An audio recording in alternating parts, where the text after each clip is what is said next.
Hey guys, Erica here and welcome back to Black Girls Build Too. So in today's video, we're going to be doing a project that is so bittersweet for me. So I am standing in front of a project that was the first for me in a lot of ways. It was the first furniture piece I've ever built, my first time using a miter saw, doing a wall treatment, and all of those things. And while this project has brought me great joy and I was so proud of myself, some good things must come to an end. So today we're going to be getting rid of all of this and starting over. All right, so why am I getting rid of this? So since this was the first project for me, I did make a ton of mistakes, and while a lot of people don't notice them, I noticed them. And I'm not saying that to scare you guys. You will make mistakes and that's okay, but if you're subscribed to this channel, you'll be notified when we do our DIY Basics series to help you avoid some of those beginner mistakes that I made. And if you aren't subscribed, this is a good time to hit that subscribe button. So what is wrong with this project? My miter cuts were not great. The caulking is not perfect like I wanted to do, and I wanted just some more opportunity for space and storage on this wall. So today we're going to be building built-ins. This is going to be my first time doing it, but with all the skills I've learned over the past 2 years, I think we can make this space pretty amazing.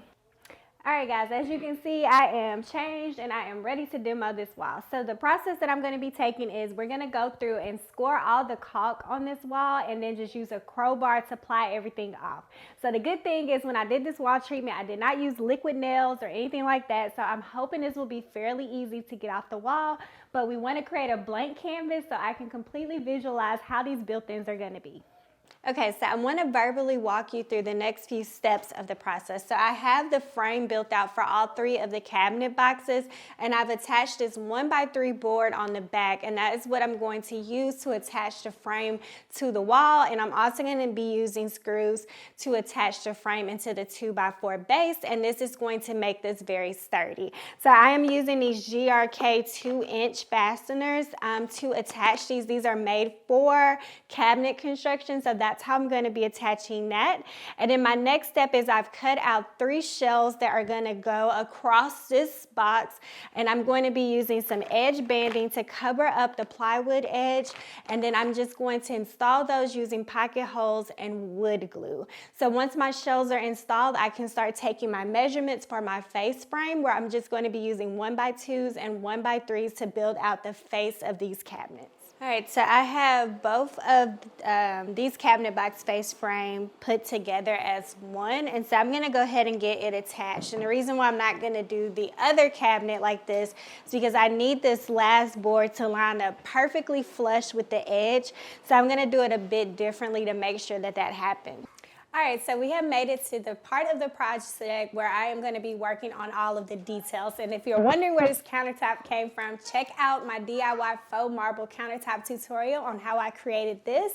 But for right now, I have gone through and dry fitted my baseboards, and I'm going to go through and add the baseboards and quarter round back to this so that it can blend in with the baseboards in the rest of the house.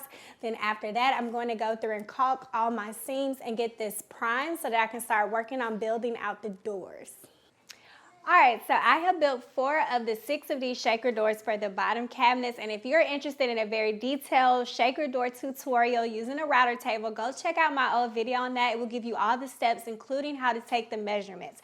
As for this built-in, I'm actually using pocket holes because it's a lot less math involved and more beginner level if you are interested in building shaker doors. So I'm going to walk you through that process right now, and then we will get this all painted, primed and painted, and then we can move on to the uppers. So I'll take you through the steps of how I created these doors.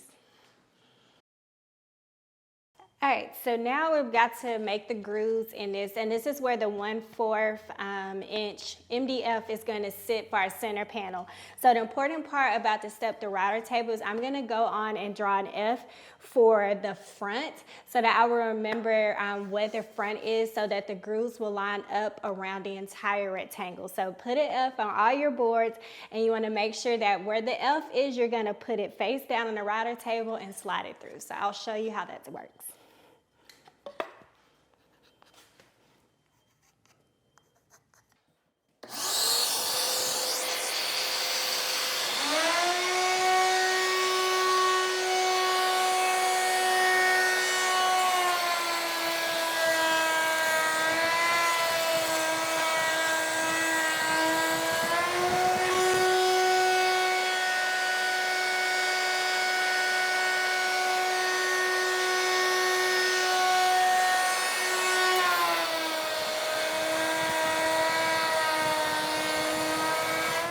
So remember how we marked the front of our rails? So what I'm gonna do is add pocket holes to the back side. So I'm gonna do 2 and 2, and that is how we're gonna connect the pieces.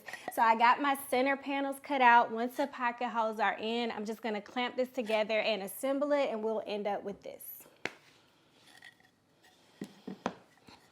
All right, before I do anything permanent with the doors, I like to test fit them and get them all aligned before I take them back off.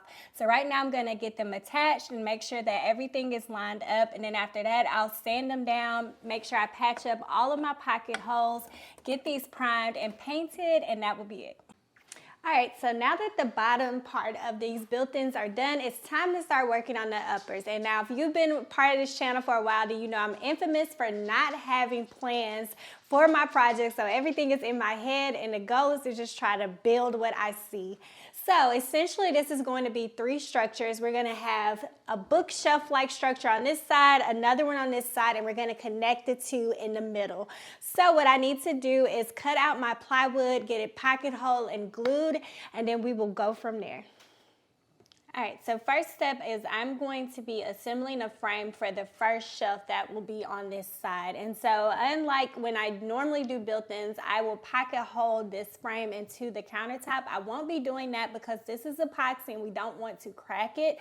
So instead, I'm gonna be adding some 1x2 braces, which will allow me to screw these into the stud directly on the wall. So I'm just going to start pocket holding and assembling the frame for our first one.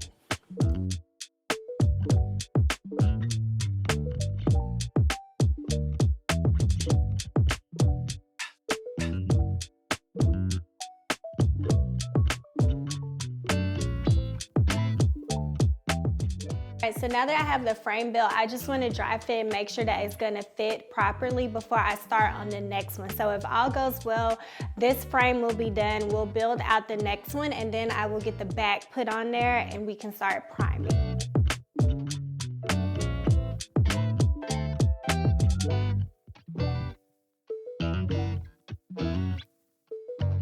All right, so we have a good fit with this one, so I know exactly what I need to do for the second one. The other thing that I wanted to say is I'm gonna be doubling my plywood, and so the reason why I'm doing that is just strictly aesthetics.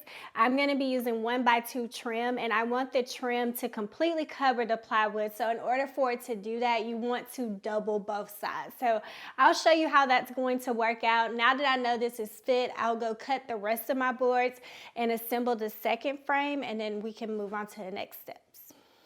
All right, so all the tedious work of assembling the uppers of these shelves have been done. So I went in and used my 3/4 inch plywood, a bunch of pocket holes, and wood glue to assemble the frame that you see behind me. So my next step is I'm going to be adding some shells, and for these shells, I'm adding a pop of color by staining them and using oak boards.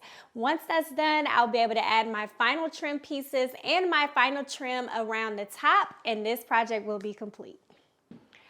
All right, guys, so this project is finally done, and I love how it turned out. A lot of hard work went into this, but it was well worth it for this final result.